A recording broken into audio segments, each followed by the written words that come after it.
What's going on, Badger fans? Let's talk some realistic expectations for the offense in 2024. How can this unit get better? Why should we be excited? What are some of the questions that hopefully get answered with this next year's crop of players? On Wisconsin, let's go.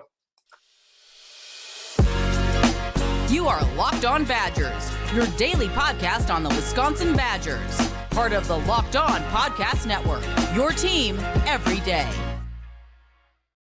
What's going on, Badger fans? Welcome to Locked On Badgers. I'm your host, Ryan Herrings. Thank you for tuning in every day. Thank you so much for helping us kind of build this community. I really do appreciate it. Today's episode brought to you by Gametime. Download the Gametime app, create an account, use code LOCKEDONCollege for $20 off of your first purchase. Go over to Gametime, LOCKEDONCollege, $20 off. All right, we're going to just jump right into it. We have a new guest on the show, but somebody I've been going back and forth with on Twitter. He had a crazy detailed breakdown when Tyler Van Dyke committed. And I was like, I just got to be really good on the show. And fortunate enough, I am grateful to welcome Sean Latcho onto the show. Sean, thank you so much for making the jump. And I really appreciate the time, my man. Yeah, thanks so much for having me. Longtime fan of the show. Happy to be on here. Excited to talk about some nerdy statistical projections and expectations, reasons for optimism for year two under the Phil Longo offense. Let's do it. Let's start there. So last year, right, Wisconsin finished 7th in the Big Ten in scoring, 23.5 per game. The year before, with a quarterback we couldn't wait to get rid of, Wisconsin averaged 26 points per game. So why should Badger fans? Let's start there, and let's start getting into it. Why should we be optimistic for this offense coming up into this next season? Yeah, so I mean, certainly, like you touched on, it's not as explosive as we anticipated for 2023. Reasonable or not, there were some expectations going into the season. That's a fair discussion to have, whether we needed to have those expectations. But Longo does have a track record of jumps in points per game in the second year of introducing his system. At Sam Houston and UNC, both teams saw a significant pickup in scoring in points per game. 7 and 8 respectively, to be specific.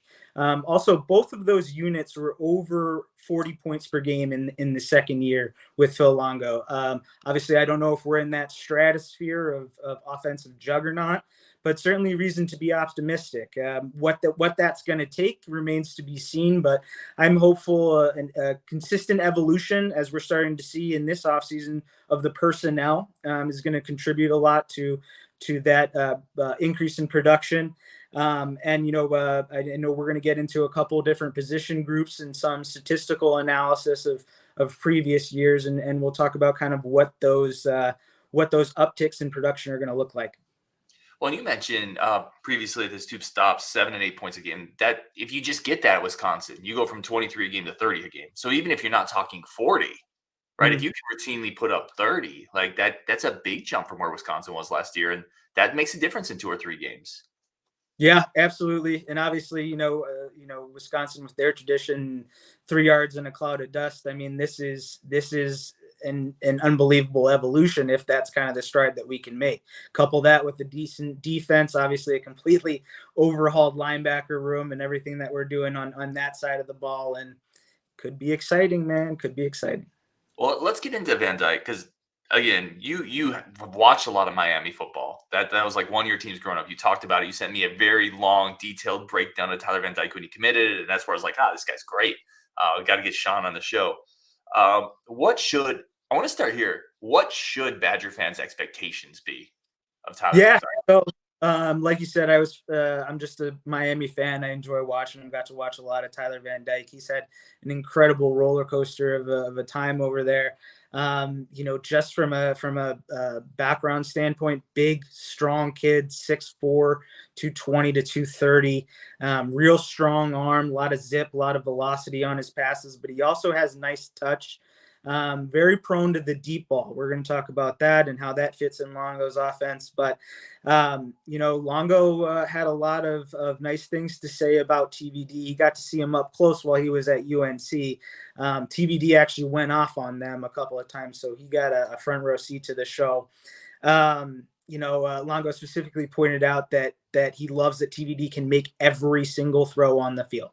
And, kind of one of the things that led to his fall from grace in the eyes of the Miami fans was more decision related. But when we talk about kind of what he had to go through there, being particularly 3 OCs in 3 years, 4 if you go back to who he was recruited by. He was originally recruited by Dan Enos, was the offensive coordinator there at Miami. When he showed up to campus, he was working with Rhett Lashley. So that name sounds familiar. He's the coach at SMU, actually worked with Tanner Mordecai.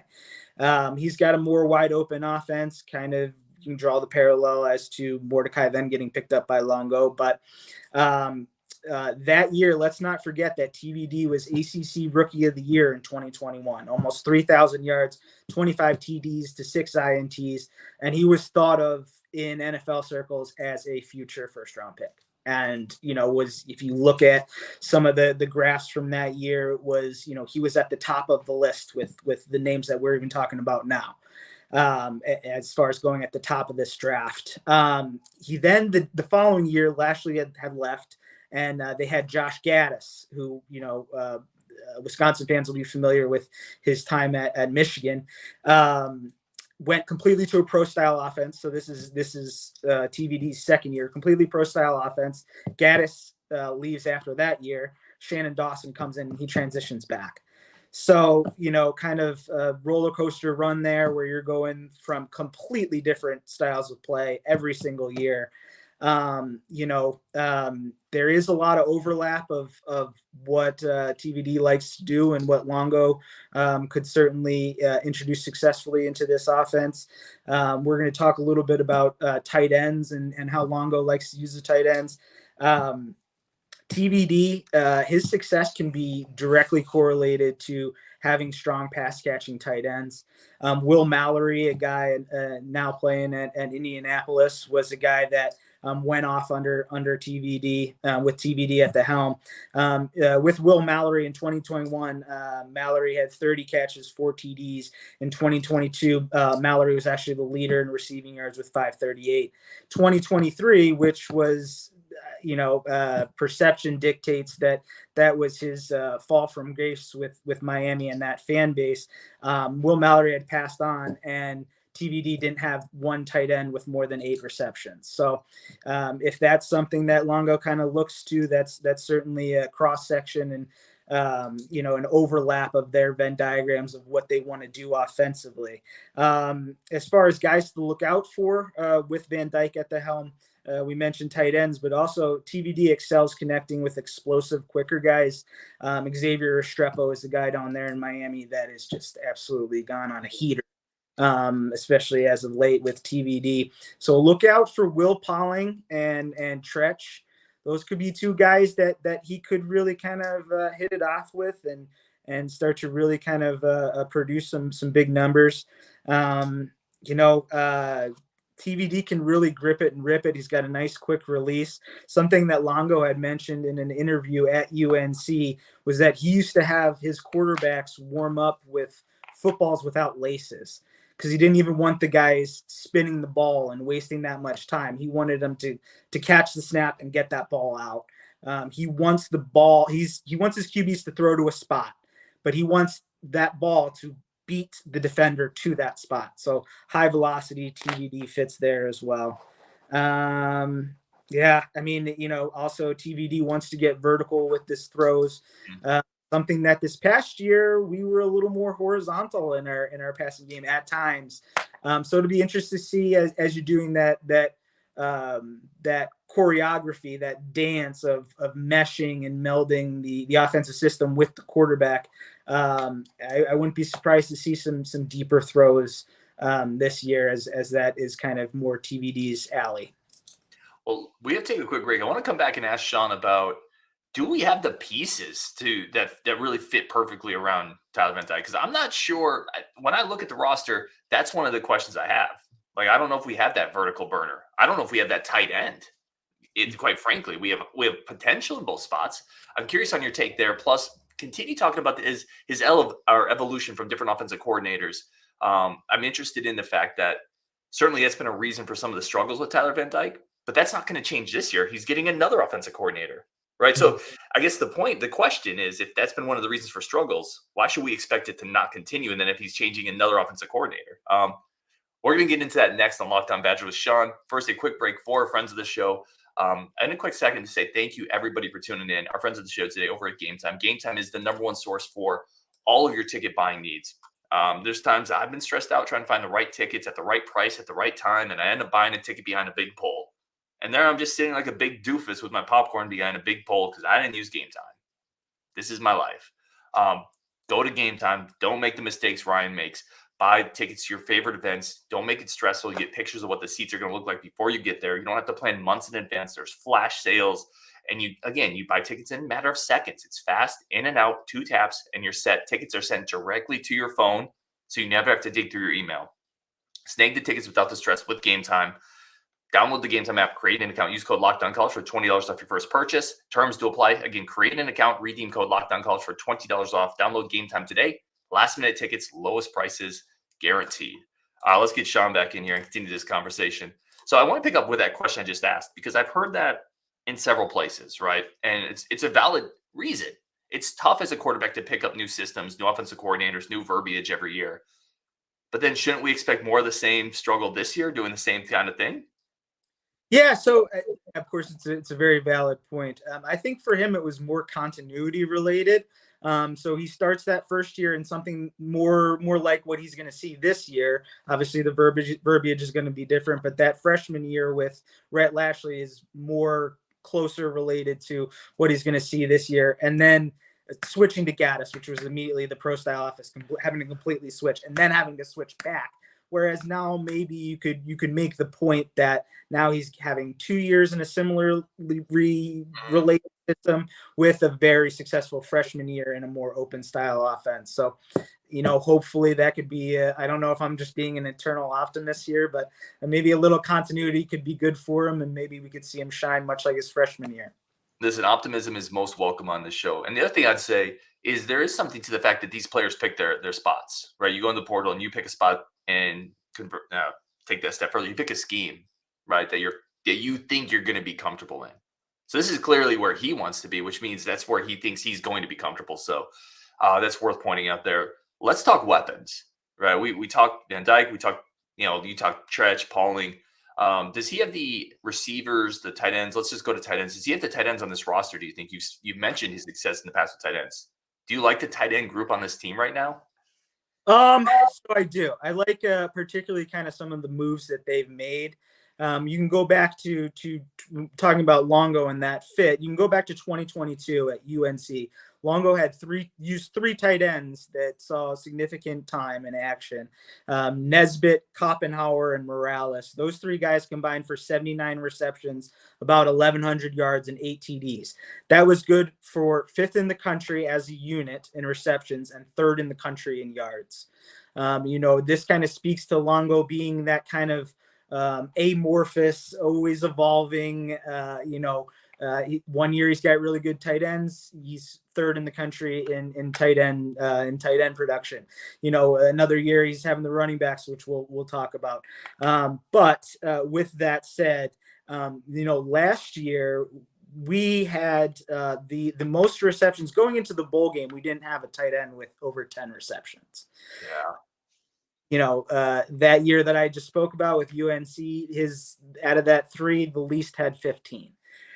So is that something that we could see an uptick with? Is that why they're bringing guys like a McGowan, like a Steck, like a Booker, all of those guys? Let's move on to them. They can be looked at like weapons. That's what those guys are. They're particularly Steck, bigger guy, good blocker, all around tight end. Every single one of those guys has ball skills. I mean, you look at McGowan. You look back to some of that high school tape. I mean, yeah. I know it was one play, but the kid had probably one of the better catches I've ever seen from a high school kid. McGowan in high school was a hybrid wide receiver tight end. There was thought that he might be a wide receiver at LSU. Booker, you watch some of that tape, taller, skinny kid, awesome ball skills, long strider, fast guy. And then Steck. Another thing that I like to point to is the basketball background. I'm a sucker for tight ends with basketball backgrounds. That that skill set, that footwork translates amazing to that position in particular. You look at guys like Tony Gonzalez, Antonio Gates, Jimmy Graham, all those guys had significant basketball backgrounds. I think that's something that comes in here. So you're upgrading the athleticism of this team, and also just that pass catching ability, those ball skills that all those guys create, where it's like, can we draw a correlation between what he did at UNC with the big pass catchers? A lot of the guys actually during interviews from this year's team at UW talked about that it was a tough transition from playing with your hand in the ground to, being split out all the time.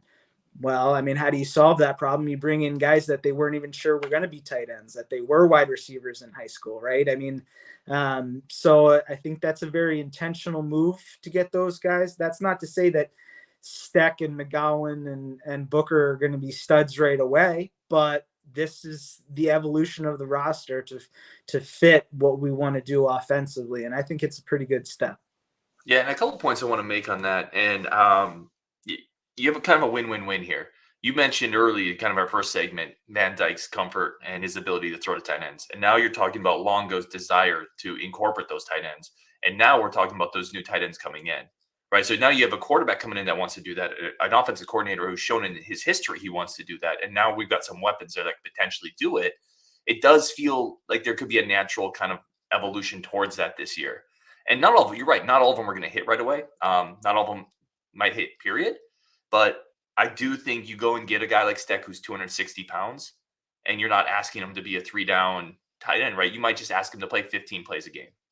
Jackson McGowan might just play 15, 20 plays a game. And let's be real, you have Tucker Ashcraft, JT Seagreaves. You still have some weapons coming back that could get better. They have another year of comfort in the system. JT Seagreaves is a basketball guy. We talk about that kind of background, his ability to box out, get ball skills. Tucker Ashcraft played right away. Yeah, and Ashcraft really flashed this year in some of those situations, pass catching situations. So yeah, I mean, you're totally right. Yeah, you got to think, right, out of that group of, we just mentioned 5, 6, you got to think somebody's going to emerge there numerically. Somebody's going to kind of rise to the top of that. Let's talk running backs for a second. I know you were really high on Tyree Walker, the Oklahoma guy coming in, and certainly Jase Medical coming back, a couple freshmen coming in as well. I think that this is probably again, so much rides on Medical needing to stay healthy. He's been hurt several years, but I've said it before. People disagree with me. I think his injuries are all just bad luck. I don't think it's chronic stuff with Medical. If you get rolled over by somebody, like the chronic stuff's an ankle, it's a hammy, it's a groin.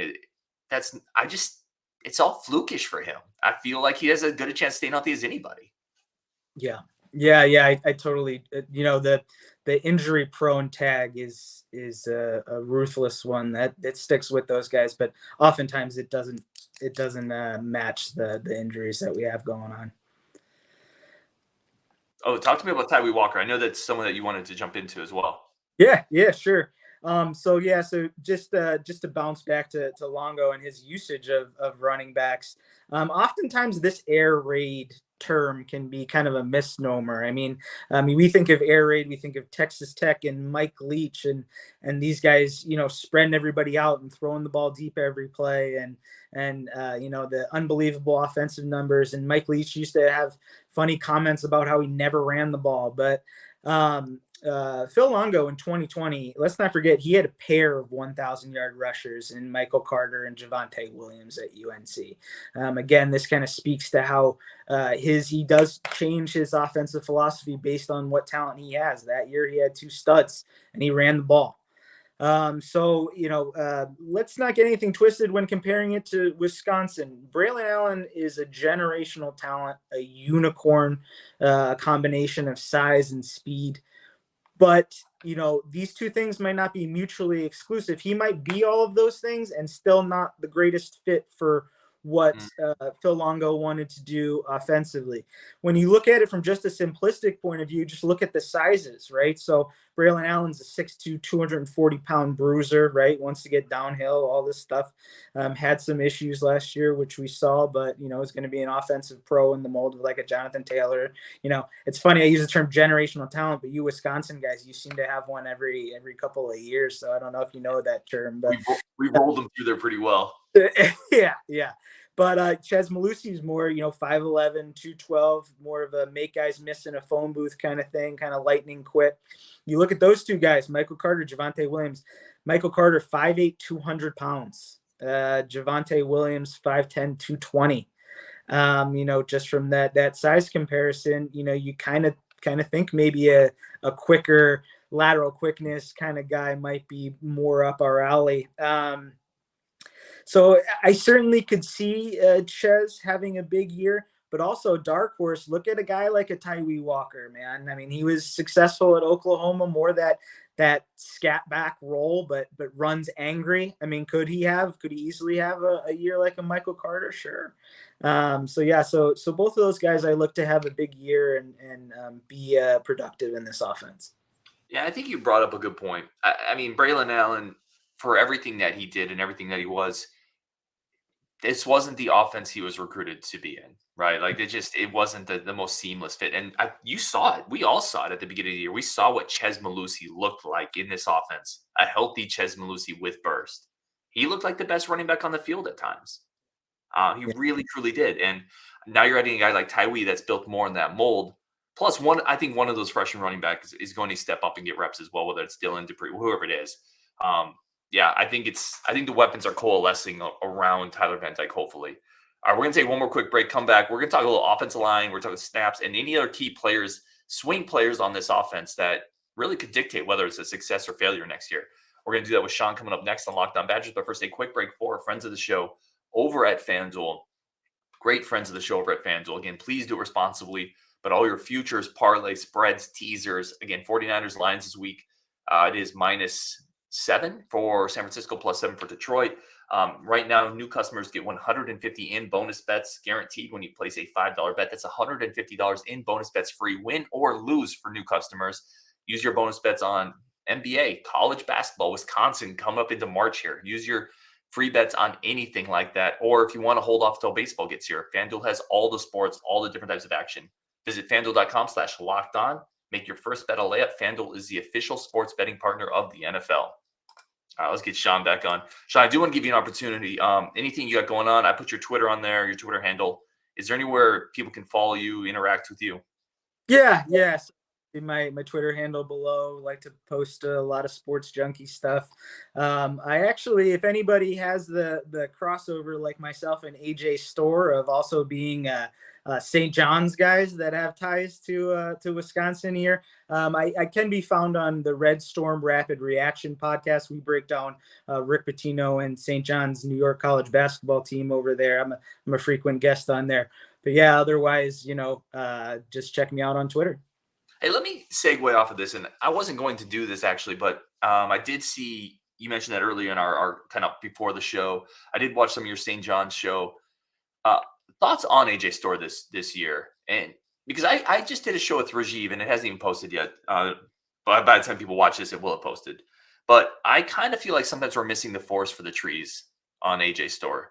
He'll get 12 boards, 15 points, 5 or 6 from the line, and we'll say, yeah, but it wasn't the most efficient. And I'm kind of like, yeah, but it's a double-double, and you lose that game without him. Yeah. No, I think, people talk about shot selection and things like that. I mean, listen, he's a productive guy. He's gonna stuff the stat sheet. You may not like how it gets done totally all of the time, but he's a guy. And to be very honest with you, I think that's something that Wisconsin might have been looking for. I mean, Connor Essegian kind of having this up and down year, I think they needed a guy who was going to fill it up, and Storr's that guy. Whether he could be a little more efficient, that's up for debate. But sometimes you just need that dude who's gonna